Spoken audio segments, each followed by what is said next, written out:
कभी आपने किसी कुंभकार को देखा है एक पात्र बनाते हुए? पहले गीली मिट्टी रौंदता है, फिर उसे मथता है, फिर उसे चाक पर चढ़ाकर एक उचित आकार देता है। यदि आकार ठीक ना हो तो उसे तुरंत ही ठीक कर देता है, क्योंकि उसे ज्ञात है। एक बार इसे आग पर रख दिया गया, एक बार इसे पका दिया गया, फिर उसके पश्चात उसका आकार नहीं बदला जा सकता। यहां पे छिपी है एक सीख। सारे माता पिताओं के लिए यहां एक सीख है।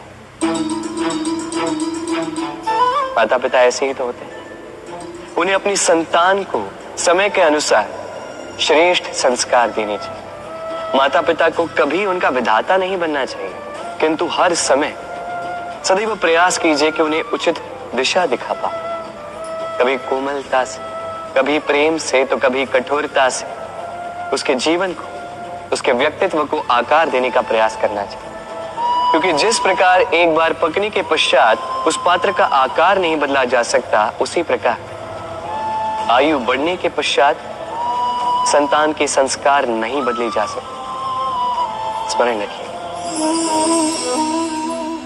आइए इस पौधे से मिलिए। मेरे लिए ये पौधा अत्यंत प्रिय है। मैं इस पौधे से बहुत प्रेम करता हूं। अब सोचिए, यदि इसी प्रेम में मैं इसे दिन में 6 बार जल दूं, तो क्या इसका विकास और अच्छे से होगा? क्या वो इसके लिए शुभ होगा? कदापि नहीं। इसकी जड़ें गल जाएंगी। इसकी जड़ों में जो जल सोखने की शक्ति है वो समाप्त हो जाएगी। तो आवश्यक क्या है? आवश्यक है कि उचित मात्रा में इसे जल दिया जाए। आवश्यक है कि उचित समय के पश्चात इसे जल दिया जाए। आवश्यक है कि इसे सूर्य का ताप भी सहना होगा। आवश्यक है कि हर कार्य मर्यादा में होना चाहिए। अब यही भूल अधिकतर माता पिता कर बैठते हैं। अपनी संतान से इतना प्रेम करते हैं और उसमें संतान की हर आवश्यकता पूर्ण करते हैं, हर एक वस्तु उसे देते हैं, हर एक बात करते हैं, और ऐसे उस संतान के विकास में स्वयं ही बाधा बन जाते। ऐसा मत कीजिए। ये यात्रा संतान की भी है। उसे भी जीवन में आगे बढ़ना है, बहुत कुछ सीखना है, अपने बल पर कार्य करने दीजिए। एक अत्यंत महत्वपूर्ण बात आपको बताऊंगा जिसे आपको स्मरण रखना है। प्रेम और शत्रुता यदि अति है तो घातक है। हर बात में संतुलन बनाकर रखें। स्मरण रखिए, इस लंबे धागे को यदि अच्छे से समेटकर नहीं रखोगे तो वो उलझ जाएगा। अब इसी प्रकार हमारे जीवन में होती है हमारी जीवा, हमारी वाणी। यदि इस लंबी जीवा को अब समेट कर नहीं रखोगे तो केवल कष्ट पाओगे। अपनी वाणी, इस पर नियंत्रण रखो, सदैव लाभ पाओ। इसे देख रहे हैं? आप तो जानते ही होंगे ये क्या है। ये बड़ी ही विचित्र वस्तु है। ये है कोयला। मैं इसे विचित्र इसलिए कह रहा हूं, सोच के देखिए। यदि ये गर्म हो और आप इसे पकड़ लो तो ये आपके हाथ जला देगा। यदि ये ठंडा हो और आप इसे पकड़ लो तो ये आपके हाथ पर कालिख लगा देगा। अर्थात कोई भी परिस्थिति हो, ये किसी भी रूप में हो, चाहे गर्म हो चाहे ठंडा हो, ये किसी न किसी रूप में आपको हानि अवश्य पहुंचाएगा। इसी प्रकार होते हैं बुरे लोग, बुरी संगत, कोयले की भांति। चाहे आप कुछ ना भी करें, चाहे कुछ भी हो, तभी यदि आपके समीप रहें तो किसी न किसी रूप में कहीं न कहीं से आपको हानि पहुंचेगी ही पहुंचेगी। इसलिए अपने जीवन में सदैव इस संगत का चयन सोच समझ कर कीजिए। मनुष्य कितना शक्तिशाली होता है, उसमें कितना सामर्थ्य होता है, वो कितना प्रतिभाशाली होता है, ये कदाचित बताने की आवश्यकता ही नहीं है। आज के समय में सभी जानते हैं कि मनुष्य क्या कुछ नहीं कर सकता। मनुष्य चाहे तो सब कुछ कर सकता है। मनुष्य यदि चाहे तो मत्स्य की भांति जल में तैर सकता है। मनुष्य यदि चाहे तो हिमालय का शीश झुका सकता है। मनुष्य यदि चाहे तो सागर से रत्न निकाल सकता है। मनुष्य यदि चाहे तो आकाश में पक्षियों की भांति विचरण कर सकता है। मनुष्य चाहे तो सब कुछ पा सकता है। ज्ञान, संपत्ति, परिवार, सफलता, सब कुछ। यदि कुछ है जो वो नहीं पाना चाहता तो वो है उसका दोष, उसकी भूल। मनुष्य इन्हें कभी नहीं पाना चाहता, किंतु जिस दिन मनुष्य अपने दोष को प्राप्त कर ले, अपनी भूल प्राप्त कर ले, उसे स्वीकार कर ले और उसे सुधारने की ओर अग्रसर हो जाए, उसमें सफल हो जाए, उस दिन वो सही अर्थ में मनुष्य कहलाएगा। उस दिन वो मुक्त होगा। भूलें सभी से होती, दोष सभी में होते हैं। उसे स्वीकारें, उसे सुधारने का प्रयास करें, जीवन में और आगे बढ़े। इस डाली को देखिए, इस सुंदर पुष्प को देखिए। इस डाली की सुंदरता है ये पुष्प, और इस पुष्प का सहारा है ये डाली। अब सोचिए, यदि इस डाली से इस पुष्प को तोड़ा जाता है तो चाहे जो कुछ भी कर लो, पुनः जोड़ नहीं पाओगे। अब यही यदि हमारे जीवन में होता है, हम मनुष्य, हमने यदि कुछ पा लिया तो उसकी रक्षा करते हैं, यदि उसे खो दिया तो हम दुख से भर जाते हैं। अब पुनः आते हैं प्रकृति की ओर, देखते हैं प्रकृति हमें क्या सिखाती है। अब यदि ये पुष्प इस डाली से टूट जाता है और यदि ये डाली सबल रही तो कुछ ही समय में कुछ और नए पुष्पों को जन्म दे। अब यही हमारे जीवन में भी होगा, अवश्य होगा। यही प्रकृति है। और इसलिए जीवन में जो आपने खो दिया उसकी चिंता ना करें, जो पीछे छूट गया उसकी चिंता ना करें। भविष्य में जिसे आप संवार कर रख सकते हैं, संभाल के रख सकते हैं, उस पर ध्यान केंद्रित कीजिए, विश्वास कीजिए। इस मन रूपी डाली पर सुख के पुष्प सदैव खिलते रहेंगे। धन में और मनुष्य के मन में एक संबंध है। यही संबंध है अवसर में और प्रयास में। मनुष्य कहता है मुझे कुछ धन मिले तो मैं कुछ करूं। धन कहता है तू कुछ करे तो मैं तुझसे मिलूं। मनुष्य कहता है मुझे अवसर मिले तो मैं प्रयास करूं ना। अवसर कहता है तू प्रयास करे तो मैं तुझसे मिलूं ना।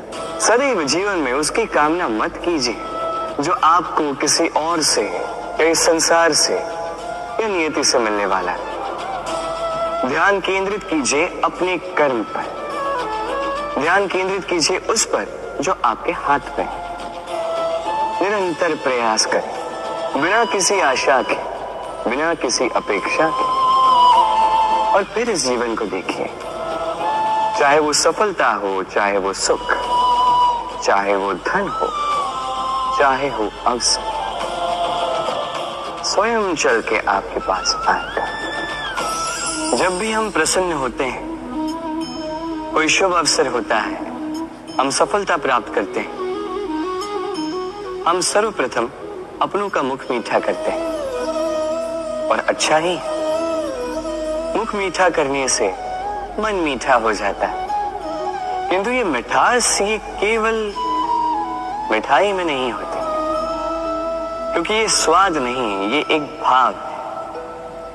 जीभ का स्वाद कौर के समाप्त होते ही मिट जाता है, वही भाव का स्वाद जन्म भर स्मरण रहता है। इसलिए आप जब भी अपनों में ये मिठास बांटें तो उस मिठाई से क्यों, जो कुछ ही क्षण के लिए रहती है, उस भाव से बांटें, उस मीठी वाणी से बांटें, उस मीठे व्यवहार से सबके मन को प्रफुल्लित करें। लोग जीवन भर स्मरण रखेंगे, ना रहेगी कोई कटुता, ना रहेगी कोई शत्रुता। और देखिए ऐसे ही आपको एक और अवसर मिल जाएगा मिठास बांटने का। कभी आपने किसी मूषक को देखा है? उसे सदैव कुछ न कुछ चाहिए होता है, कुतरता रहता है दिन भर रात भर। कभी आपके रसोई घर से कुछ उठा लेगा, कभी भंडार से कुछ उठा लेगा, कभी आपके वस्त्र फाड़ देगा, कुछ उठा के अपने बिल में ले जाएगा। किंतु आप देखिए, उसे कभी संतुष्टि नहीं मिलती, उसका पेट कभी नहीं भरता। इसी के विपरीत होती है नदी। किसी से कुछ नहीं चुराती, केवल बांटती है। अपनी इस जल को इस प्रकृति में बांटती, इस धरा को सींचती जाती है, इस प्रकृति को एक नया जन्म देती जाती है। और यही नदी जो सदैव केवल बांटती है, आप देखेंगे कि ये कभी खाली नहीं होती। इससे आप क्या समझे? जो सदैव छीन कर खाता है वो सदैव भूखा रहता है। जो व्यक्ति सदैव सब में बांटता है उसे ये भूख कभी नहीं सताती।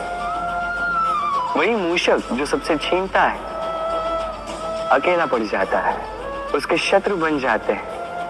वही नदी जो सब में केवल बांटती है, उसे लोग माता समझकर उसकी पूजा करते हैं। इसलिए छीनने में नहीं, बांटने में विश्वास रखें। भाग्य, कितना सुंदर शब्द है ये भाग्य। किंतु जितना सुंदर है उतना ही रहस्यमय भी है।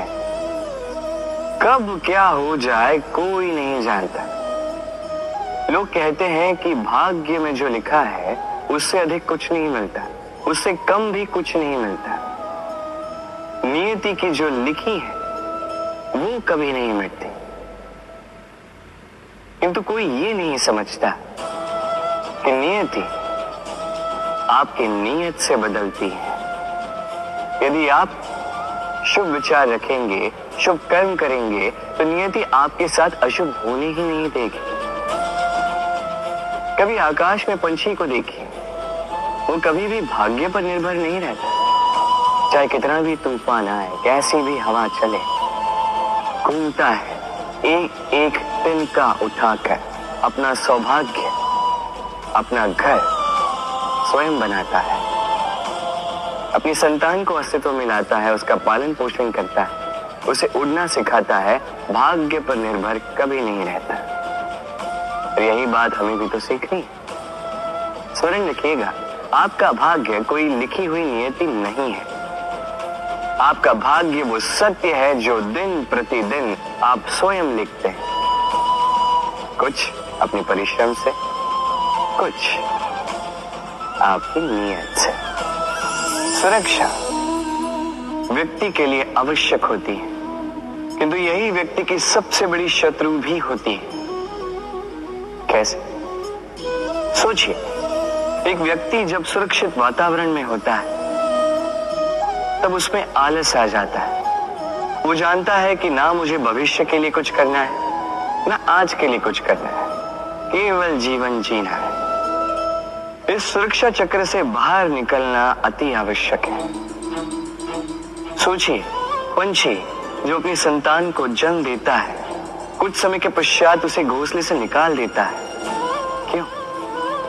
यदि ऐसा नहीं किया तो वो संतान जीवन जीना सीखेगी ही नहीं।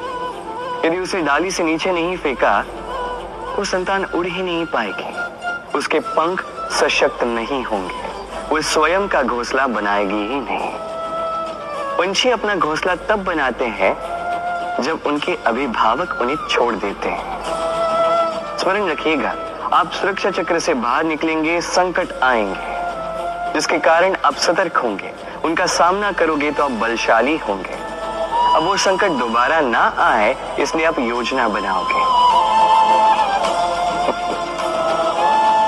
यदि आप स्वयं का विकास चाहते हैं तो जब भी आपको लगे कि आप एक सुरक्षित वातावरण में हैं, एक सुरक्षा चक्र में हैं, तो इस घेरे से बाहर निकलिए। यहां है आपका विकास। ये उस नौका का प्रतिरूप है जो हमें धारा पार कराती है। अब सोचिए कैसी बात है, वो विशाल नौका जो हमें धारा पार कराती है, उसका निर्माण धारा में नहीं, धरा पर होता है। और यदि हम इसे नदी तक पहुंचाना चाहे तो हमें आवश्यकता होती है किसी बैलगाड़ी की अथवा अश्वगाड़ी की। उसमें रख के इसे ले जाते हैं। अब यदि मार्ग में कोई नदी आ जाए, कोई धारा आ जाए और उसे पार करना हो तो इस बार नौका पर उस गाड़ी को रखा जाता है और फिर पार किया जाता है। अर्थात ये यात्रा संपूर्ण हो ही नहीं सकती यदि दोनों का सहयोग न होता। इसीलिए ये कहावत है, कभी नौका तो कभी गाड़ी। ये हमारे जीवन में अत्यंत महत्वपूर्ण है। हमारे संबंधों में अत्यंत महत्वपूर्ण है संयोग। सदैव साथ मिलकर चले, सदैव संयोग करें, सदैव सुखी रहेंगे। व्यक्ति का व्यक्तित्व कैसे बनता है, आपको क्या लगता है? व्यक्ति जन्म से अपना प्रारब्ध लेकर आता है या आपको लगता है कि ये प्रकृति व्यक्ति के लिए उसकी नियति लिखकर देती है? नहीं, ऐसा कदापि नहीं होता। मैं आपको समझाता हूं। जब भी वर्षा होती है, किसी बूंद को देखिए। अब ये बूंद जहां गिरेगी उस पर निर्धारित करता है कि आगे क्या होगा। यदि ये बूंद गिरती है किसी खेत में तो ये किसी नए पौधे को जन्म देगी। यदि वो गर्म तवे पर गिरी तो स्वयं को भस्म कर देगी। यदि वो किसी सर्प के मुख में गिरती है तो विष बन जाती है। सीप के मुख में गिरती है तो मोती बन जाती है।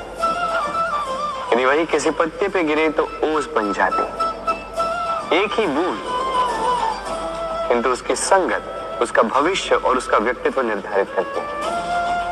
अब वो तो केवल एक बूंद है, उसके हाथ में है केवल गिरना। कहां, वो भी वो निर्धारित नहीं कर सकते। किंतु आप मनुष्य हैं। आप चुन सकते हैं कि आपकी संगत क्या होगी, किन लोगों के साथ आप पलेंगे बढ़ेंगे। तो अच्छे से कीजिए, क्योंकि ये चयन आपका होगा, क्योंकि ये जीवन आपका है, भविष्य आपका है। अब महान बनना है या नहीं, ये निर्णय भी आप ही का होगा। मनुष्य का स्वभाव होता है सदैव वही बोलना चाहता है, कभी किसी की सुनना नहीं चाहता। किंतु उसका ये स्वभाव उसे एक बहुत बड़े ज्ञान से दूर रखता है, सामने वाले व्यक्ति के व्यक्तित्व के ज्ञान से दूर। इसलिए यदि आप किसी को पहचानना चाहते हैं, उन्हें समझना चाहते हैं, तो उन्हें रोकें, बस बोलने दें। क्योंकि व्यक्ति का व्यक्तित्व होता है उसके शब्दों में और उसका वास्तविक रूप छिपा होता है उसकी बोली के पीछे। बोलने दें, धीरे धीरे करके आप सब समझ जाएंगे। यही अंतर होता है एक साधारण पुरुष में और एक महापुरुष में। एक किसी को बोलने नहीं देता और एक सबकी सुनता। तो चयन आपका होगा, आप साधारण बनना चाहते हैं या असाधारण, क्योंकि ये भविष्य आप ही का है। भाग्य और कर्म, दो ऐसे शब्द जिनसे संसार घिरा है। कोई कहता है मेरे भाग्य में ये नहीं था कि मेरा जीवन ऐसे हो जाता, जो मुझे ये मिल जाता। कोई कहता है कि मेरे पिछले जन्म के कर्म कुछ ऐसे रहे होंगे जिसके कारण इस जन्म में ऐसा भाग्य मिला। सब छोड़ दीजिए और एक बार शांत मन से सोचिए। आप जानेंगे कि भाग्य और कर्म दोनों इसी जन्म के हैं। अंतर बस इतना है।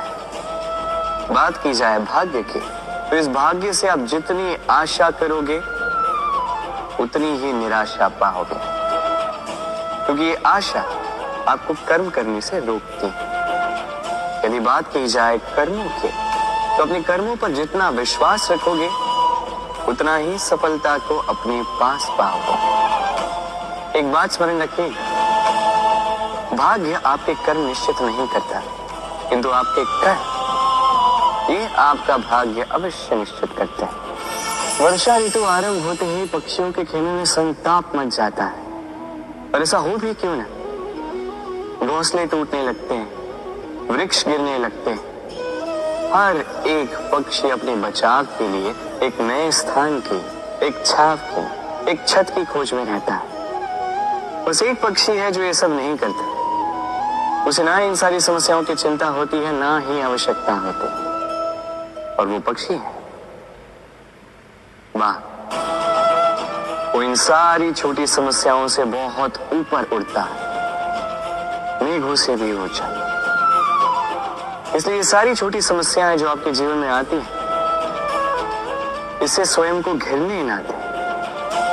अपनी सोच को ऊंची बना के रखें, आपकी ये समस्या अपने आप नीचे आ जाएगी।